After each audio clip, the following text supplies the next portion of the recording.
Hello everyone, welcome to our interview series Life After ESC. I am JS Gill, ex-scientific officer VRC. From past 8 years, I am guiding ESC and GATE aspirants. अगर हम ESC का बात करें तो ESC is conducted by UPSC annually. इसमें दो stage होता है, रिटन एंड इंटरव्यू. जो कैंडिडेट्स दोनों स्टेजेस को क्वालिफाई करते हैं उनको गवर्नमेंट ऑफ इंडिया की डिफरेंट मिनिस्ट्रीज में पोस्टिंग मिलती है.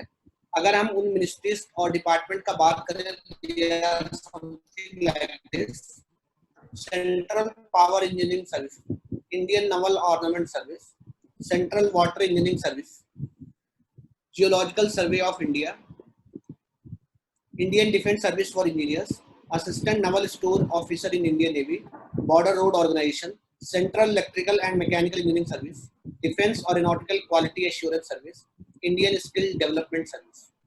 सो आज इस इंटरव्यू सीरीज में हमारे साथ लकी दुबे जी हैं. इस इंटरव्यू सीरीज में हम आप लोगों के सामने उन लोगों को लाते हैं जो ऑलरेडी ESC क्वालिफाई कर चुके हैं और डिफरेंट डिपार्टमेंट्स में पोस्टेड हैं. So today we have with us is Lucky Dubey. He is working with Indian railways. So Lucky ji, welcome to our interview series life after ESC. Thank you, sir. Please tell us about something about yourself. First of all, hello everyone. My name is Lucky Dubey. So I am from Bhopal, MP, and I have completed my engineering in 2017 in mechanical background. After that, I decided to go for GATE and ESC examination. So first of all, I was confused at which exam I have to choose. So in first year, I wrote GATE only, but in the second year, I decided to give both GATE and ESC. So I gave both the exam, GATE and ESC. In GATE, I got 567 rank, through which I got selected in BRC and ONGC. And in ESC, I got 41 rank, through which I was selected in IRSME. Great. So you qualified both for BRC, ONGC and ESC. So I hope कि आज के जो interview session में है lucky जी से हमें काफी information मिलने वाली है, क्योंकि इन्होंने BRC भी क्वालिफाई किया है एंड ONGC भी निकाला है एंड ESC में भी इनका काफी अच्छे रैंक था. सो लकी जी, क्या आप बता पाए what was your inspiration for cracking ESC examination? From college time only I have decided कि मेरे को first I want to go for group 1 post, class 1 post चाहिए, लेकिन I have another dream कि थोड़ा technical background हो, post जो भी job हो मेरा. So I love mechanical engineering, so I was thinking कि though I have to go for government job but in technical sector. So that's why I was looking for both like technical and group 1. That's why I was more inclined towards ESC than any other exam. So I also focus on GATE and other exams, ISRO and ESC, ISRO and GATE, BARC also. So I chose ESC because ESC has all the inspiration of a student. There is a technical work also, there is managerial work also, there is administrative work also, and there is a class 1 charm also. So I also motivated कि नहीं यार, मतलब ये exam तो किसी भी तरह निकालना है. तो मैंने मतलब सेकंड ईयर या थर्ड ईयर में ही सोच लिया था कि इसको किसी भी तरह से टारगेट करना है, और मैंने बिल्कुल थर्ड ईयर से ही प्रिपरेशन स्टार्ट कर दी थी इसकी. So Lucky ji, as you said कि he was looking for a government job as well as a government job with technical background. So after joining Indian Railways, how you find this job? Means is it more technical oriented or more management oriented?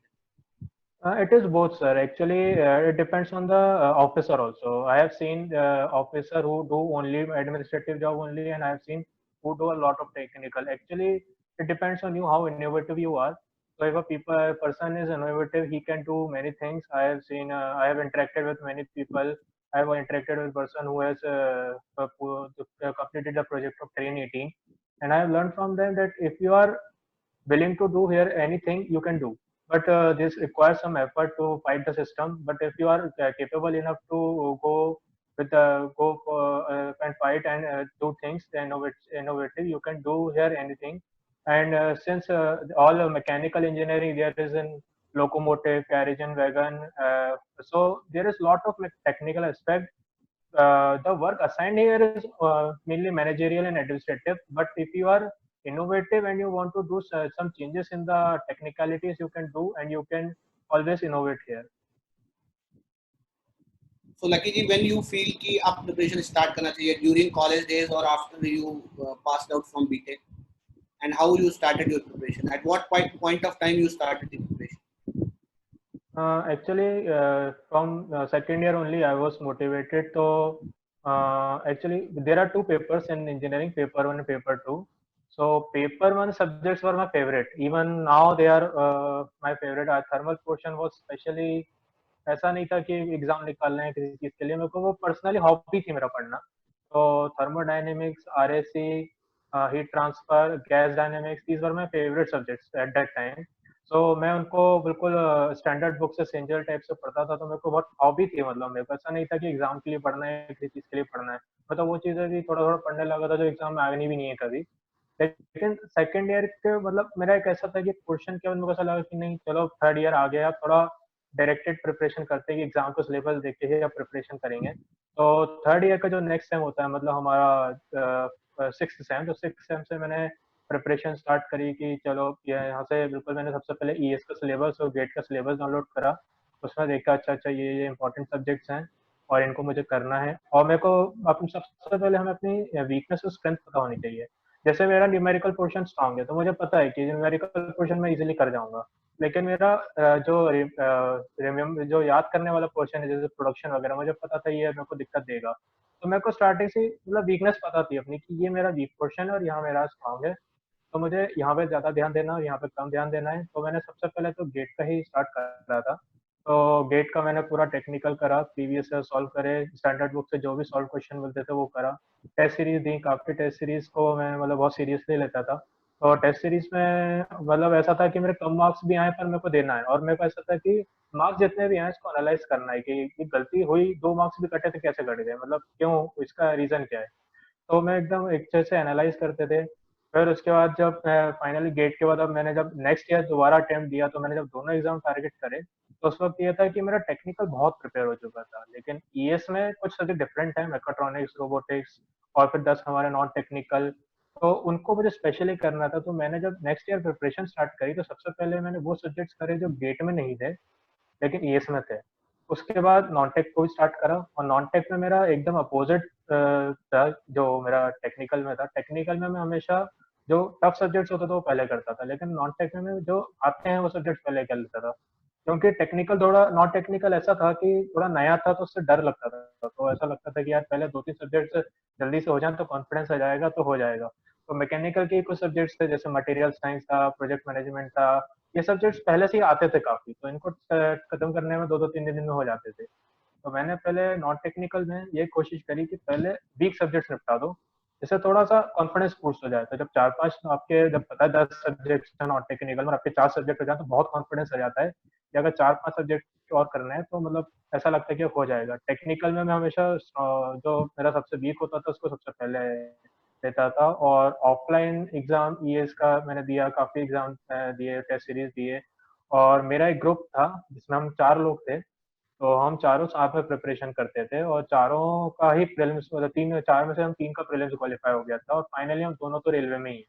तो वो group का हमारा एक rule था कि हम साथ में टेस्ट देंगे और टेस्ट के बाद कुछ भी हो सीधा हम जाएंगे पहले अपना जो भी नाश्ता वगैरह करके खा के, और फिर हम 2-3 घंटे उस टेस्ट का एक एक क्वेश्चन सेलेक्ट करेंगे गलत कैसे हो गया और उसमें अब क्या करना है. तो हमारा बिल्कुल मतलब हम भले कितना भी देर टेस्ट दे रहे हैं लेकिन रात को 9 बज रहे हैं, 10 बज रहे हैं, लेकिन हम जब तक उसका पूरा एनालाइज नहीं कर लें कि कैसे कोई गलती कैसे हो जा रही है, मार्क्स कम क्यों आ रहे हैं, यहाँ कहाँ इंप्रूवमेंट के चांस हैं, किस सब्जेक्ट में इंप्रूव करा जा सकता है, तब तक हम उस चीज को छोड़ते नहीं था टेस्ट सीरीज को.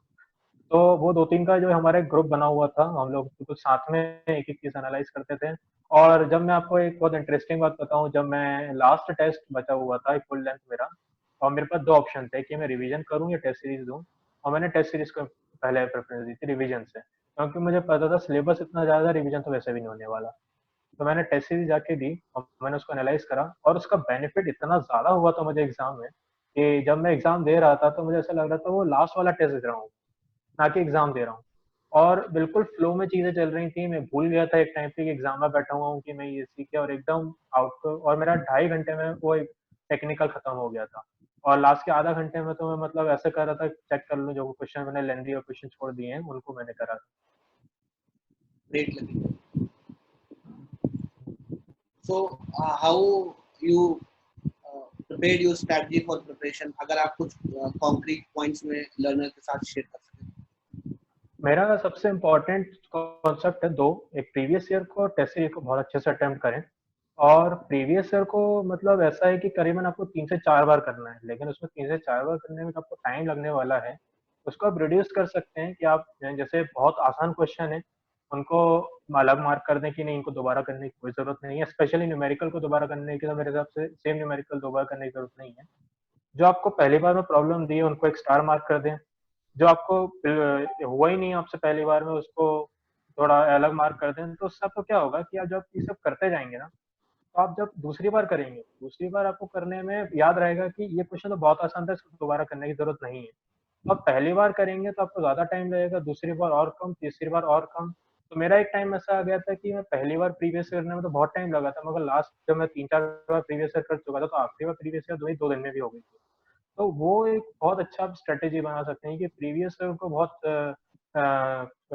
कम कर सकते हैं। और दूसरा टेस्ट सीरीज में मैं देखता हूँ काफी स्टूडेंट्स एक चीज ये देखते हैं कि यार अभी थोड़ा 1-2 सब्जेक्ट्स और कर लेते हैं, थोड़ा ये अभी और स्ट्रॉन्ग कर लेते हैं, ये सब्जेक्ट स्ट्रॉन्ग कर लेते हैं फिर टेस्ट सीरीज देंगे। और वो ऐसे टालते टालते टालते आखिर तक टेस्ट सीरीज देते ही नहीं। तो वो चीज नहीं करनी है। आपका अगर टेस्ट में 5 सब्जेक्ट आ रहे हैं और 4 प्रिपेयर हैं और एक सब्जेक्ट अच्छे से प्रिपेयर नहीं, आप दीजिए। आपको पता है ना वो सब्जेक्ट्स प्रिपेयर नहीं है, तो जब आप उसका एनालिसिस करें तब उसका एनालिसिस में ये बात नोट कर लें कि ये क्वेश्चन ये सब्जेक्ट प्रिपेयर नहीं है इसलिए क्वेश्चन गलत हुआ। पर टेस्ट देना है आपको, किसी भी तरह से टेस्ट को मिस ना करें। वो सबसे इम्पोर्टेंट पॉइंट लगता है मुझे कि जो लोग टेस्ट मिस करते हैं वो बहुत ज्यादा दिक्कत होती है।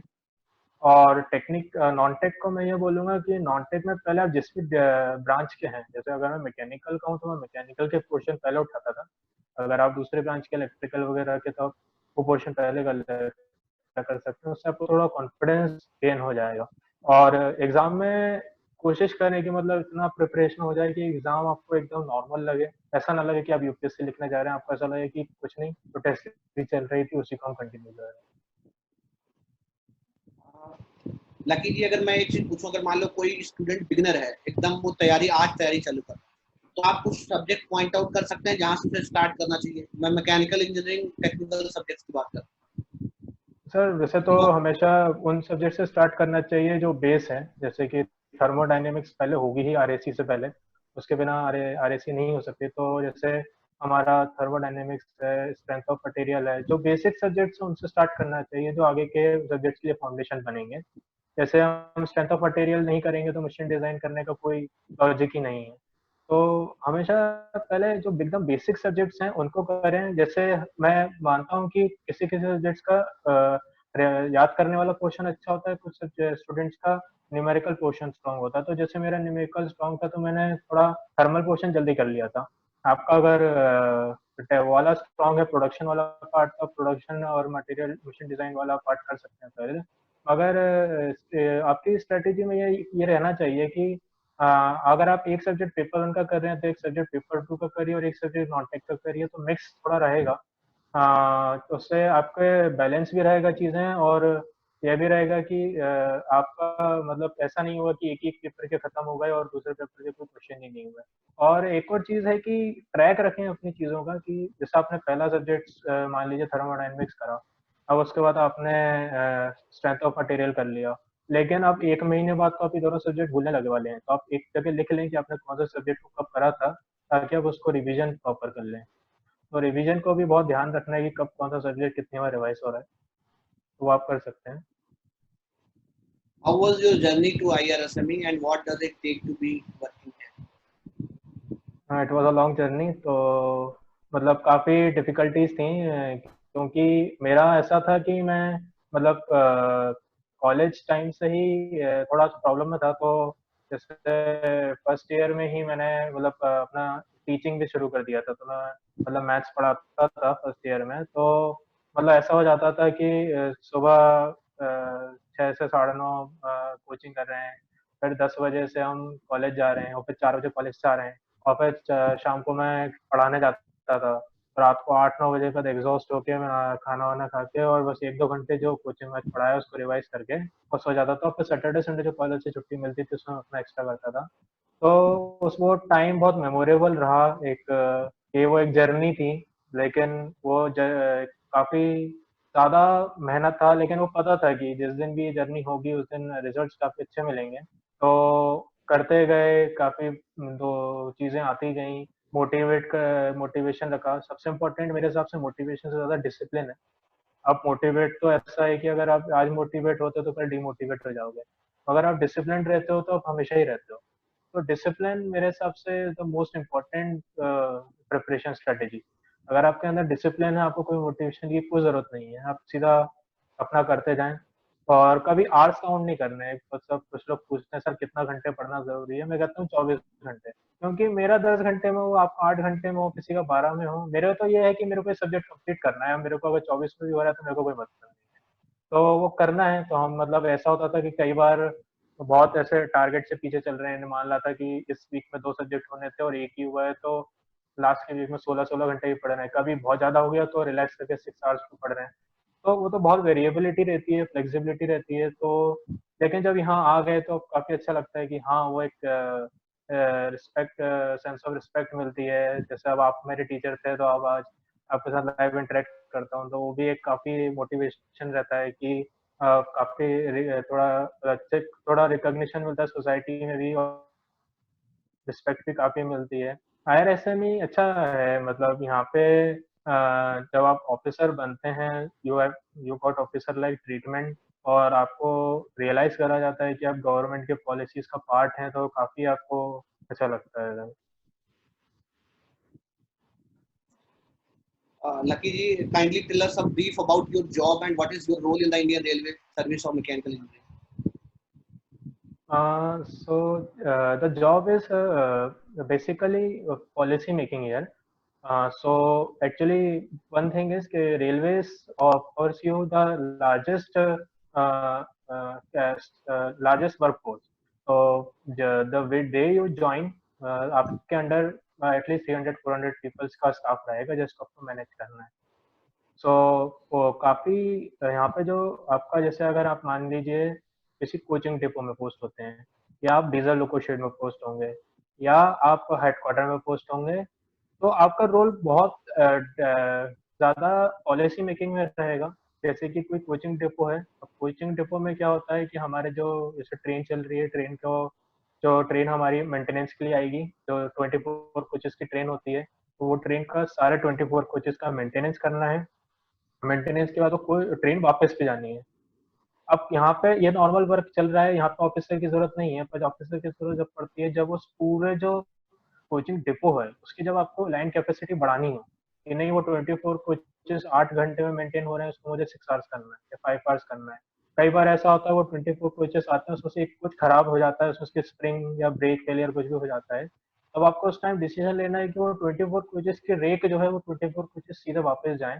तो यहाँ पे ऑफिसर का जो रोल रहता है वो बहुत डायनेमिक रहता है, कि उसको जो इतना ज्यादा चेंजिंग्स होते हैं डेली की ट्रेन, मतलब आप रेलवे को तो देखते ही इतनी ज्यादा वेरिएबल्स हैं और डेली इतनी चीजें होती रहती हैं, कभी कुछ एक्सीडेंट हो रहा है, कभी कुछ फेलियर हो रहा है, मैकेनिकल कंपोनेंट्स तो डेली बेसिस पे इतने फेल होते हैं। तो उनका आपको मैनेज करना है कि वो ट्रेन कभी रुके ना। मतलब एक सिंपल सी यहाँ लाइन बोली जाती है कि ट्रेन कभी नहीं रुकेगी, कुछ भी हो जाए।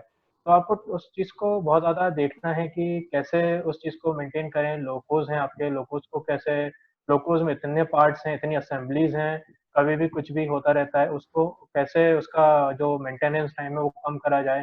कभी कोई लोको अगर नहीं है हमारे पास तो कैसे करा जाए उसको। और अगर हम यहाँ पे देखें तो आपकी पोस्टिंग मेनली 2 जगह होती है, तो या तो ओपन लाइन में जाएंगे तो हेडक्वार्टर, या फिर किसी डिपोज में जाएंगे, और अगर आप या फिर वर्कशॉप या प्रोडक्शन यूनिट में जाएंगे। तो प्रोडक्शन यूनिट तो प्रोड्यूस करती हैं लाइक व्हील और हमारे एक्सेल्स और लोकोस या कोचेस। जहाँ कोचिंग डिपो होता है वहाँ पर डेली ट्रेन जो चलती हैं उनका मेंटेनेंस होता है। और हमारा जो वर्कशॉप रहता है वहाँ पे जो 6 मंथली या ईयरली मेंटेनेंस होते हैं वो होते हैं। तो लकी जी से बातचीत में जो उन्होंने अपना पोस्टिंग एंड वर्क प्रोफाइल बताया है, वो हमने लर्नर्स के लिए एक स्लाइड में समराइज कर दी। पॉज करके वीडियो ये प्रोफाइल पढ़ सकते हैं।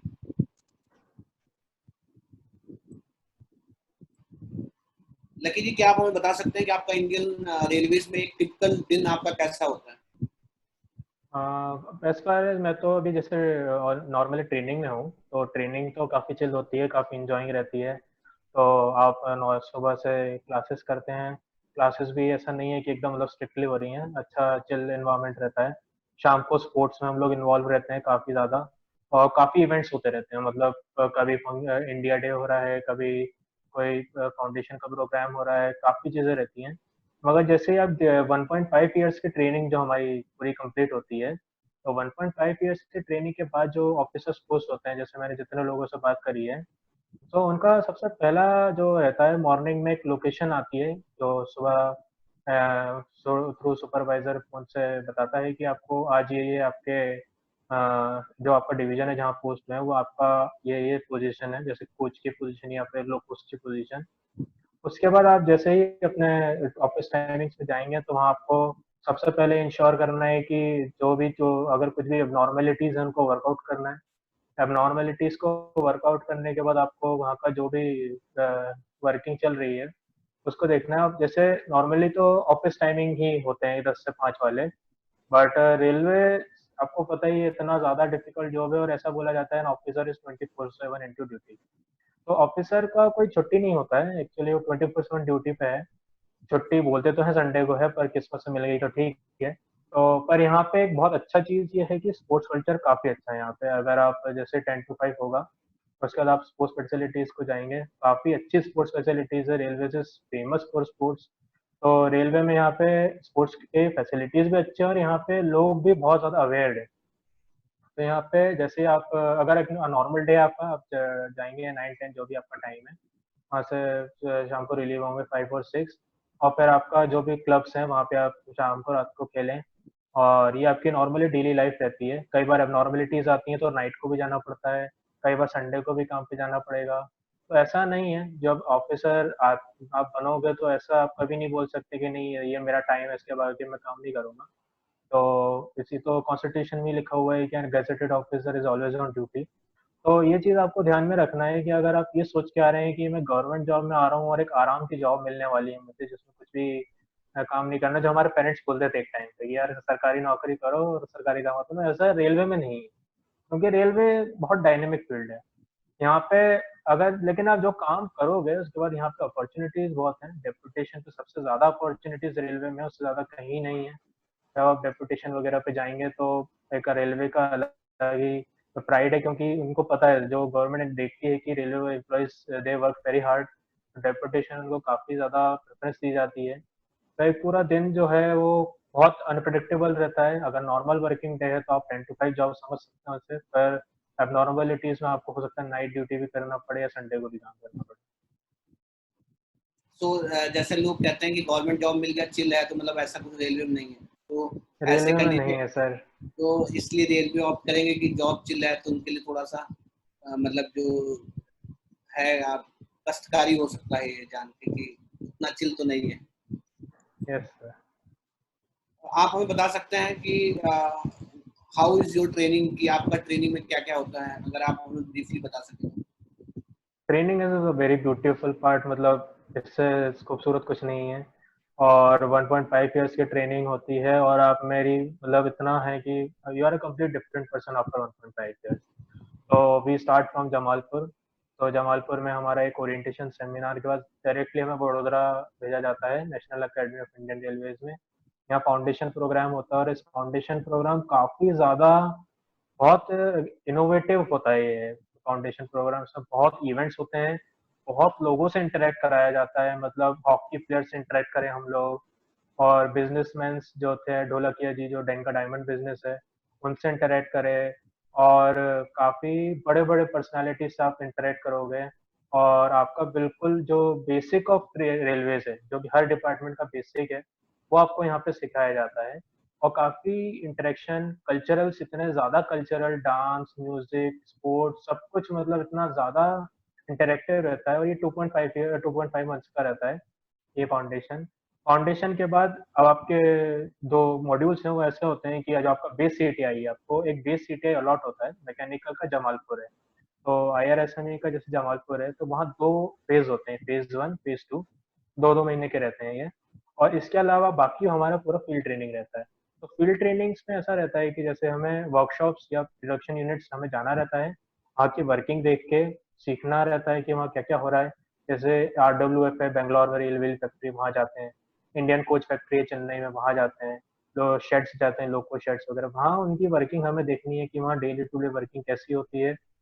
और वो पूरा जो घूमना रहता है उसको पूरा करने के बाद जो हमारे फेज 1 फेज 2 होते हैं जमालपुर में, उसमें एग्जामिनेशंस भी होते हैं। पर इतना ज़्यादा कोई टफ एग्जाम नहीं है, आप नॉर्मली थोड़ा बहुत भी ध्यान दोगे तो आपको एग्जाम्स क्लियर होंगे। उसके बाद पार्लियामेंट्री सेमिनार्स होते हैं, फॉरेन ट्रेनिंग है 1 वीक का। और फाइनली एक जो भी आपको जोन अलॉटमेंट होगी, उसके बाद आपकी डिविजनल ट्रेनिंग के बाद आपको फाइनली पोस्टिंग मिलेगी। तो काफ़ी डिफरेंट तरीके की ट्रेनिंग होती है।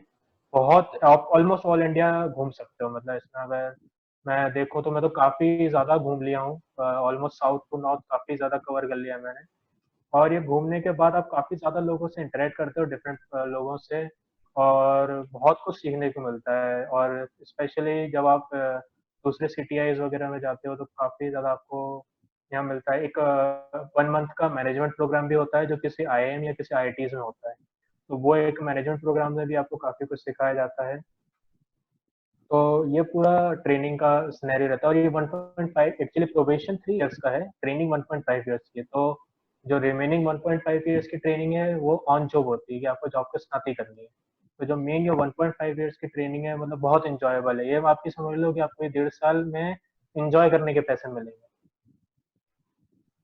सो जैसे लकी जी, बहुत सारे एस्पिरेंट्स ये जानना चाहते हैं जिनका एस्पिरेशन है सिविल सर्विसेज की तरफ, तो क्या आप हमें ये बता सकते हैं कि आप अपनी जॉब के साथ, लाइक रेलवेज में आईआरएसएमई में पोस्टिंग के बाद, आप जॉब के साथ सिविल सर्विसेज का प्रिपरेशन कर सकते हैं? यहाँ काफ़ी लोग कर रहे हैं। और एक्चुअली रेलवेज में एक बहुत अच्छी चीज़ है कि यहाँ 1 साल का ईओएल भी मिलता है, एक्स्ट्रॉर्डनरी लीव। तो जैसे अगर आप मान लीजिए ज्वाइनिंग के टाइम बोलते हैं कि मुझे सिविल सर्विस का प्रिपरेशन करना है, तो आपको 1 साल की छुट्टी दी जाती है। इस 1 साल की छुट्टी आप ले सकते हैं और इसमें आपका कोई भी सीनियोरिटी का लॉस नहीं होगा। आपको सैलरी वो 1 साल की नहीं मिलेगी, पर आपको कोई सीनियोरिटी का लॉस नहीं होगा। कि ऐसा नहीं होगा कि आपने 2018 में एग्जाम निकाला तो अब आप 2019 के बैचेस के साथ माने जाएंगे, ऐसा नहीं है। अब 2018 बैच ही माना जाएगा आपका सीनियर। और आपको 1 साल की लीव मिलेगी, आपकी जॉब इंश्योर रहेगी। आप 1 साल बाद जॉब ज्वाइन कर सकते हैं। एक तो आप एक्स्ट्रॉर्डनरी लीव लेके जा सकते हैं।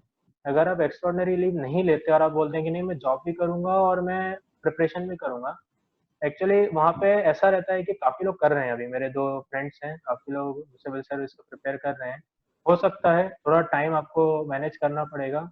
और यहाँ पे लेकिन ये है कि within training civil services देना is not allowed on paper, पर काफी लोग देते हैं। और उसमें मेरे हिसाब से वो लोग कुछ ना कुछ तो ऐसा रहता है कि फिर वो यहाँ से निकल के बॉन्ड देके उसको यहाँ से जाते हैं। और ट्रेनिंग में बहुत टाइम मिलता है आपको। अगर जब आप फील्ड ट्रेनिंग्स पे जाएंगे तो वहाँ पे कई बार आप 2-3 घंटे में भी रिलीव हो जाते हैं, तो आपके पास वो टाइम बहुत रहता है। जब आप अपने जमालपुर वगैरह सिटीआईज में रहते हैं तो वहाँ पे भी क्लासेस के बाद भी बहुत टाइम मिलता है, और क्लासेस विद इन क्लासेस भी काफ़ी टाइम मिल जाता है। तो यहाँ पे हो सकती है ऐसा प्रिपरेशन अगर आप करना चाहें। काफ़ी लोग कर भी रहे हैं, और लास्ट ईयर के बैचेस में काफ़ी लोगों ने निकाला भी है। तो 2-3 जो लोग हैं उन्होंने निकाला भी है विद इन ट्रेनिंग ही। यहाँ प्रिपरेशन हो सकती है, पर ईओएल लेना मेरे हिसाब से ज्यादा बेनिफिशियल रहेगा। तो रेलवे का आई थिंक ये एक बेटर पार्ट है कि वो सिविल सर्विसेज की प्रिपरेशन के लिए जो यूएल देता है, तो कैंडिडेट्स उसका यूज कर सकते Yes, हैं। लकी जी के साथ बातचीत में जो उन्होंने अपना ट्रेनिंग का सिनेरियो बताया है, उसको हमने पॉइंट्स में लर्नर्स के लिए एक स्लाइड में इकट्ठा कर दिया है। अगर आप इन पॉइंट को पढ़ना चाहते हैं और आप वीडियो देख रहे हैं, तो आप वीडियो पॉज करके इसको इन पॉइंट्स को देख सकते हैं। तो ये काफी आपको इन्फॉर्मेशन देगा कि रेलवे की ट्रेनिंग में क्या क्या होता है।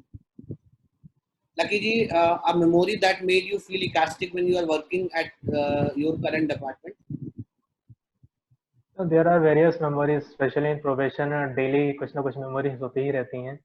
तो काफ़ी ज़्यादा मतलब ऐसा रहता है, मैं काफ़ी स्पोर्ट्स वगैरह में इन्वॉल्व नहीं रहता था, पर अभी जैसे यहाँ पे आया तो काफ़ी मैंने स्पोर्ट्स वगैरह में पार्टिसिपेट करा। तो काफ़ी ज़्यादा मतलब ऐसा रहता है कि कभी हम कभी कल्चरल प्रोग्राम में कुछ इवेंट्स कर रहे हैं, प्लेस कर रहे हैं, और काफ़ी मतलब एकदम इतनी ज़्यादा मेमोरीज़ हैं इस पूरे सेशन में कि मतलब इसको एक फीलिंग को तो आप नहीं बोल सकते। बट कई बार ऐसा होता है कि we go to some training and they realize कि you are an officer and आप जो भी डिसीज़न लेंगे उसका काफ़ी लोगों पे इम्पैक्ट होता है, तो उसका एक अलग ही फ़ील रहता है कि हाँ, मतलब एक आपका डिसीज़न कितना ज़्यादा इम्पोर्टेंट करता है। वो एक फ़ीलिंग जो है वो सबसे ज़्यादा यहाँ पे आपको देखने को मिलेगी कि आप डायरेक्टली आपका एक डिसीज़न 300-400 लोगों को सीधा आपके स्टाफ को और फिर द पब्लिक को तो इफ़ेक्ट करेगा ही, तो from the day one. Lucky ji, जैसे आपने कहा कि रेलवे का जॉब काफी हेक्टिक जॉब है, मतलब as such it's not very light job. आपको कई सारी चीजों का ध्यान रखना होता है। So how do you maintain your work life balance? Uh, सबसे पहले तो मतलब मैंने वही बोला कि जब जॉब में आए तो पहले तो आप निकाल दें मन से कि मतलब ऐसा नहीं है कि मतलब आप सरकारी नौकरी में आए हैं, आपको काम करना है। दूसरा क्या है कि यहाँ स्पोर्ट्स में आप जितना ज़्यादा इंक्लूड रहेंगे उतना ज़्यादा फायदा रहेगा, क्योंकि आपको कई बार वर्कलोड ज़्यादा हो जाता है तो आपको ऐसा लगता है कि अब उसको वर्क प्रेशर कैसे निकालें। तो स्पोर्ट्स आपको एक ऐसा रहता है कि आपका वर्क लाइफ बैलेंस काफ़ी मेंटेन करता है। तो काम को काम की तरह लें, जैसे काम होता है आप उसको स्मार्ट कर सकते हैं कि किसी तरह से मैं अगर मान लीजिए आप जहाँ भी पोस्ट होते हैं वहाँ पे कुछ चैलेंजेस हैं, आप उसको स्मार्टली डील करिए, और उसके बाद आपको जितना भी टाइम आपको मिलता है, आप काफ़ी स्पोर्ट्स में एक्टिव रह के अपने आप को काफ़ी रिलीव कर सकते हैं। तो वर्क लाइफ बैलेंस में यही है कि थोड़ा-सा आपको यहाँ पे बहुत थोड़ा इमोशनल इंटेलिजेंस बोलते हैं कि आप इमोशनली आपको बहुत इंटेलिजेंट होना पड़ेगा। थोड़ा बॉस भी कभी-कभी ज़्यादा स्ट्रिक्ट हो जाते हैं, तो उनको ज़्यादा आपको सीरियसली नहीं लेना, ठीक है वो बॉस हैं, उनको बॉस की तरह लेके छोड़ दो। पर्सनली कोई चीज़ नहीं लेनी है कि भाई जो है ऑफ़िस की चीज़ ऑफ़िस में उसको छोड़ के आगे बढ़ना है। और बाकी स्पोर्ट्स आपको काफ़ी रिलीफ़ देता है, तो मेरा तो ऐसा ही है कि मतलब जितना ज़्यादा टाइम मैं ऑफ़िस के बाद जो भी हमारा को ट्रेनिंग का टाइम, पूरा मैं स्पोर्ट्स को डेवोट कर देता हूँ। ग्रेट, आपने काफी चीज बताई कि लकी जी कह रहे हैं कि आपको अपना पर्सनल और प्रोफेशनल लाइफ को डिफरेंशिएट करना पड़ेगा। ऑफिस और घर में फर्क है। जब आप ऑफिस से घर आए, so personal there is a एक गैप होता है ना पर्सनल और प्रोफेशनल लाइफ का, तो वो सबको डिफरेंशिएट करना आना चाहिए, and that is required also. Lucky ji, what are the different locations that a person can get posted and transferred to? First the about posting is like जब आप यहाँ पे आएँगे तो आपसे चॉइस प्रेफ़रेंस भरवाई जाती है ज़ोनल। तो जैसे रेलवेज़ में ज़ोन्स हैं, there are 16 zones in railway, like WCR West Central Railway, in which MP and some part of Rajasthan is there. Western railway जिसमें गुजरात वाला पूरा पोर्शन है, NWR जिसमें राजस्थान वाला पूरा पोर्शन है। तो ये आपका चॉइस फिलिंग करवाई जाती है, जैसे आप नॉर्मली IIT जेईई के टाइम चॉइस फिलिंग करते थे कॉलेजेस की, वैसी ही वाली। आपकी जो रैंक होगी उस हिसाब से आपको चॉइस मिलेगी, जो आपके रैंक 1 है तो आपको जो भरा है पहले मिल ही जाएगा। पर जैसे किसी ने मतलब आपको कोई कुछ लोग सदर्न लेंगे, अगर कोई सदर्न का बंदा है तो ऑब्वियसली सदर्न ही पहले भरेगा। तो चॉइस फिलिंग के हिसाब से आपको एक ज़ोन अलॉट हो जाता है। अब जैसे आपको एक ज़ोन अलॉट हो गया, उस ज़ोन में आपको जो एक डिवीज़न अलॉट होता है, तो division is like Bhopal, Jabalpur, these are the division. जब आप इस डिवीज़न में पोस्ट होते हैं और इस डिवीज़न में आपको या तो कोचिंग डिपो में या वर्कशॉप में या फिर आपका हेडक्वार्टर में पोस्टिंग आपको दी जा सकती है। तो जैसे अगर आप कोचिंग डिपो में पोस्ट होंगे, तो आपको वहाँ पे मैंने वैसे बताया था कि डेली कोचेज़ का जो ट्रेन आती है उसका मेंटेनेंस आपको देखना है, सिक लाइन, फिट लाइन वगैरह। हेडक्वार्टर में यू हैव टू सीधा डीआरएम, आप डीआरएम ऑफिस में पोस्टिंग हो गई, वहाँ पे आपको पूरा वर्किंग देखना है। वर्कशॉप में आप अगर होंगे तो वहाँ पे जो क्वार्टरली, हाफ ईयरली और ईयरली जो मेंटेनेंस चलते हैं। डीजल शेड्स में जो पोस्टिंग होती है उसमें जो डीजल लोकोज आते हैं, वहाँ पे डीजल लोकोज में आपको पूरा जो उसका मेंटेनेंस है वो पूरा आपको वर्कआउट करना है। और ये है कि स्टार्टिंग पे तो 13 साल है मतलब सिलेक्शन ग्रेड तक। आपको within the zone transfer ही होना है। मतलब आपने WCR जो ले लिया तो 13 साल आप उस जोन में रहेंगे। हालांकि ये रूल वायलेट भाई कई बार होता है ऑन पर्सनल ग्राउंड की, नहीं मेरी वाइफ वहाँ पे काम कर रही है तो मेरे को करना है उस जोन में ट्रांसफर, तो वो हो जाता है। कई बार ऐसा होता है जोन में वैकेंसी नहीं होती तो 13 साल से पहले कई बार 5-6 साल में भी ट्रांसफर आउट ऑफ जोन कर दिया जाता है। बट 90% ऑफ केसेस में आप उस जोन में ही रहते हैं 13 साल तक। जब आपकी ज्यादा SAG लेवल की जो पोस्टिंग्स आती हैं तो उस टाइम पे एक जोन में पोस्टिंग दे पाना मुश्किल हो जाता है, तो फिर आउट ऑफ जोन पोस्टिंग होती है। तो हो सकता है कोई साउथ का बंदा दिल्ली में भी पोस्ट हो जाए, तो वो एक चीज रहती है। लेकिन स्टार्टिंग के 13-14 साल आपको एक जोन में ही मेनली रहना चाहिए। ग्रेट। अच्छा, आप हमें बता सकते हैं जब आपने कॉलेज में प्रिपरेशन चालू किया था तो आपको ये जो आप फाइनली सेलेक्ट हुए, कौन सा अटेम्प्ट था आपका? फर्स्ट अटेम्प्ट था, सेकंड अटेम्प्ट था? एक्चुअली फर्स्ट ईयर में मैंने सिर्फ गेट ही दिया था, और सेकंड मतलब फर्स्ट जो अटेम्प्ट था मेरा, जो कॉलेज पास आउट हुआ था तो उसमें मैंने सिर्फ गेट दिया था। और सेकंड अटेम्प्ट मतलब ES का मेरा फर्स्ट ही अटेम्प्ट था वो, तो ES का फर्स्ट अटेम्प्ट में ही क्लियर हो गया था मेरा। तो जो आपने फर्स्ट अटेम्प्ट दिया है वो पास आउट होने के बाद दिया है PSC का पहला attempt? Yes sir. So what was your rank in GATE? मेरा 587। 587. Yes sir. Is it 587 or only 87? नहीं 587। लकी जी, आपने ONGC भी क्लियर किया है, और जहाँ तक मुझे पता है कि आपका BRC ट्रेनिंग स्कूल, BRC का इंटरव्यू भी आपने क्वालिफाई किया। आप ट्रेनिंग स्कूल में थे शायद I think for 3 to 4 months, और फिर आपने ESC का भी इंटरव्यू क्रैक किया है। तो आप हमें बता पाएं कि तीनों में क्या डिफरेंस या तीनों में क्या सिमिलैरिटीज है? सर तीनों का इंटरव्यू मेरे हिसाब से तो इंटायरली डिफरेंट ही है। बार का इंटरव्यू तो जैसे like it is 1.5 to 2 hours of interview, and it is completely technical. उनको कोई नॉनसेंस से मतलब नहीं है तुम्हारी हॉबी क्या है, तुम कहाँ से आए हो, तुम्हारी डिग्री में कितने परसेंट हैं, उनको कुछ भी मतलब नहीं है BRC में। उनको सीधा बंदा बस सामने चाहिए और उनके क्वेश्चंस रेडी रहते हैं। तो they ask like tell me your 4 to 5 subjects, favourite subjects. और आपको ये ध्यान रखना है कि आपको सारे सेम टाइप के सब्जेक्ट्स नहीं बोलने हैं। थर्मल थर्मल ऐसा नहीं है सारे थर्मल बोल दें या सारे डिजाइन से बोल दें। तो आपको थोड़ा मिक्सचर बोलना है सब्जेक्ट्स का, तब आपको वो क्वेश्चन इंटरव्यू स्टार्ट करेंगे। उनको बिल्कुल आपका कोई भी चीज से मतलब नहीं है, बॉडी लैंग्वेज से। इवन दे आर लाइक यार तुम कंफर्टेबल रहो। उन्होंने मेरे सामने बढ़िया फ्रूटी नाश्ता वास्ता सब रख दिया था कि तुम नाश्ता करो, फ्रूटी पियो, चिल रहो, लेकिन हमारे जो क्वेश्चन पूछ रहे हैं उसका अच्छे से आंसर दो। प्योरली टेक्निकल क्वेश्चन पूछते हैं, आप नहीं भी आंसर दो तो दे हेल्प यू कि नहीं चलो मैं तुम्हें हिंट देता हूँ, थोड़ा आराम से सोचो, चिल रहो, पानी पियो। तो उनको एक्चुअली जैसे साइंटिफिक हम जानते ही हैं, जॉब ऐसी है कि आपको सोचने का काफी टाइम मिलता है, बट आपका एक ही रिसर्च बहुत ज्यादा आपके लाइफ में अचीवमेंट होता है। तो उनको पता है कि उनको मेन बंदे के दिमाग से है, बाकी उनको जो सिखाना है पढ़ाना है वो पढ़ा ही लेंगे। तो वो लोग बहुत ज्यादा लंबा इंटरव्यू लेते हैं। सबसे लंबा इंटरव्यू तो मेरे हिसाब से बार के अलावा तो मैंने इंडिया में नहीं सुना कहीं होगा। तो वो बहुत लंबा इंटरव्यू है, बहुत चिल रहता है वो इंटरव्यू। कोई भी बॉडी लैंग्वेज, जिस लैंग्वेज में आप कंफर्टेबल है। मैंने इवन देखा है कि एक लड़का कश्मीर से आया तो उससे बोला था आप कश्मीरी में भी इंटरव्यू देना चाहे तो we can hire a converter here.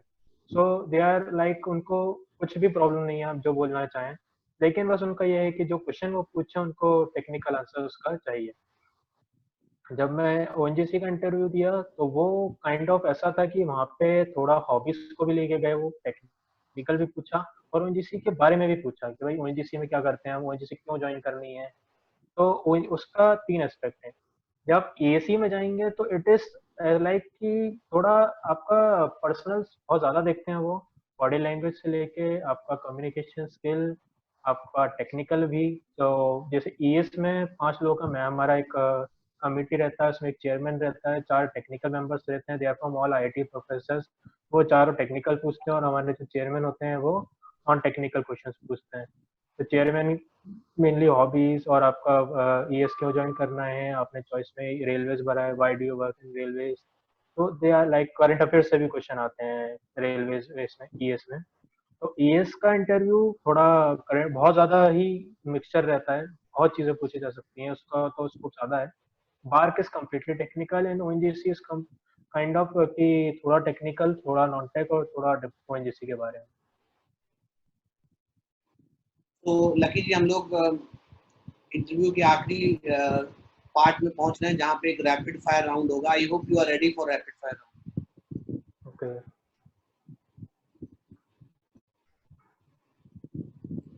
First question. Professor. toughest subject while preparing for ESC. Mechatronics sir. Mechatronics. क्यों? तो वो तो अभी भी समझ में नहीं आया उस सब्जेक्ट में मुझे. बहुत ज़्यादा. मुझे कभी मतलब उसमें एकदम निल पड़ जाता था, मुझे कुछ समझ में ही नहीं आता था, तो बहुत ज़्यादा रटना भी पड़ता था उसमें, तो बहुत दिक्कत आती थी. वैसे भी मैकेनिकल इंजीनियर के लिए इलेक्ट्रॉनिक्स समझना थोड़ा मुश्किल है. Yes sir. रोबोटिक्स हालांकि मेरे को काफ़ी फेवरेट रहा. रोबोटिक्स काफ़ी अच्छे से समझ में आया, लेकिन मैकाट्रॉनिक्स में काफ़ी प्रॉब्लम थी. Online versus offline education. So nowadays online is better. Offline में काफ़ी, अभी तो कोरोना जैसे हम देख ही रहे हैं, तो ऑनलाइन में सब कुछ है. ऑफलाइन का सर एक फ़ायदा ये रहता है कि आप कंप्लीटली सामने से इंटरेक्ट करते हैं, तो टीचर से आपसे तो पढ़ा ही हो, तो कंप्लीटली एक रहता था कि वो टीचर आपको सामने से एकदम मोटिवेट कर देता था ऑफलाइन में. बट ऑनलाइन का ये है कि वर्सैटिलिटी काफ़ी ज़्यादा डाइवर्स है. मतलब मैं अगर एक ऐसे शहर में हूँ जहाँ पे मैं नहीं कर सकता एक्सेस, तो मैं वहाँ तक एक्सेस कर सकता हूँ.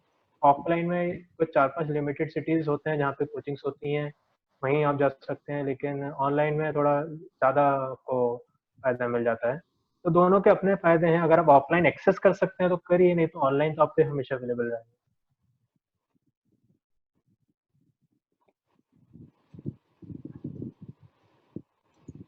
If you could be any animal, what it would be and why? I would be a wolf. Because wolf एक ऐसा एनिमल है जो रहता ग्रुप में है, पर अगर कभी लड़ाई करनी हो तो वो अकेले भी कर लेगा. तो he is a dairying animal, और काफी एक सिंबॉलिक एनिमल रहता है, काफी डिसिप्लिन्ड एनिमल भी रहता है, और काफी ज्यादा उसको जो वो काफी जेन्युइन भी रहता है. तो पैक ऑफ वुल्व्स भले कितना बोले, लेकिन जब एक अकेला वॉल्फ अपने डेयरिंग में आता है तो वो भी एक मेरे को बहुत ज्यादा इंस्पायर करता है. What is one thing that annoys you the most? Laziness. I sleep a lot.